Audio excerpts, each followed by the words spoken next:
Farm ലൈഫിൻ്റെ പുതിയൊരു വീഡിയോയിലേക്ക് എല്ലാവർക്കും സ്വാഗതം.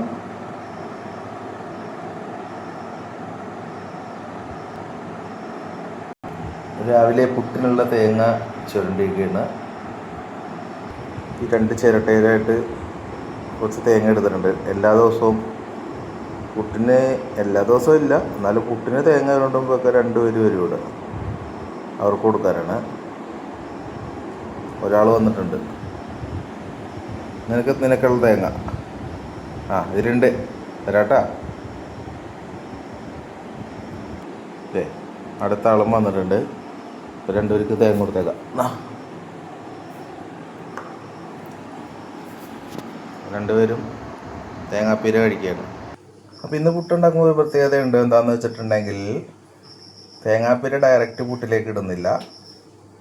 ഈ തേങ്ങാപ്പീരയിൽ നിന്നും അല്പം വെളിച്ചെണ്ണ ഉണ്ടാക്കിയിട്ട് ആ വെളിച്ചെണ്ണ വെച്ച് കറി ഉണ്ടാക്കാമെന്നാണ് വിചാരിക്കുന്നത്.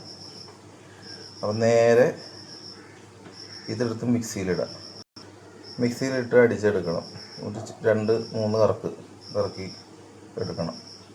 അധികം പൊടിഞ്ഞു പോകാത്ത രീതിയിൽ, പിഴിയാൻ പറ്റിയ രീതിയിൽ എടുക്കണം. തേങ്ങാപ്പാൽ പിഴിഞ്ഞെടുക്കാം.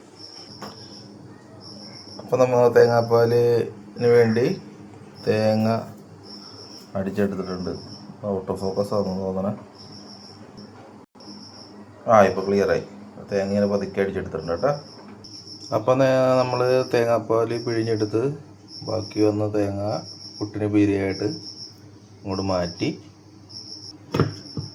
തേങ്ങാപ്പാൽ നമ്മളൊരു കട്ടിയുള്ള പാത്രത്തിലെടുത്ത് ഞാനിപ്പോൾ ഒരു കുക്കറാണ് എടുത്തേക്കണത്. ഇനി ഇത് നന്നായിട്ട് തിളപ്പിച്ച് വറ്റിച്ച് അതിൻ്റെ വെള്ളം എല്ലാം കളഞ്ഞ് വരുമ്പോഴേക്കും വെളിച്ചെണ്ണ കിട്ടും.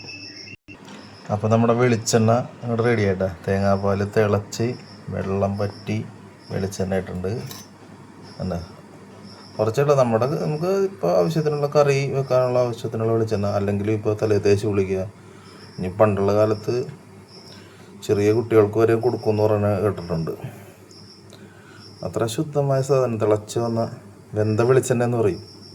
അപ്പം ഞാനത് പാത്രത്തിലേക്ക് മാറ്റി കാണിച്ചു തരാം കേട്ടോ.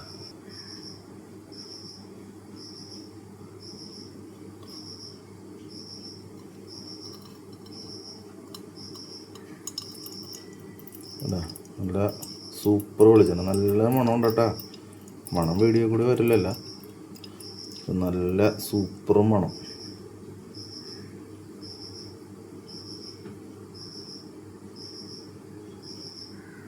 പെട്ടെന്ന് കറച്ച് പോകില്ല കേട്ടോ ഈ വെളിച്ചെണ്ണ. ഇനി ബാക്കി ഇതിൽ കാണുന്ന ഈ സാധനം ഉണ്ടല്ലോ, ഇതിൽ നമുക്ക് താളിച്ചെടുക്കാം. സവാളയൊക്കെ ഇട്ടിട്ട് അത് മതി, നമുക്ക് കറി റെഡിയാക്കി എടുക്കാം. അപ്പോൾ ഓക്കെ, ഇന്നത്തെ ഇത്രയേ ഉള്ളൂ.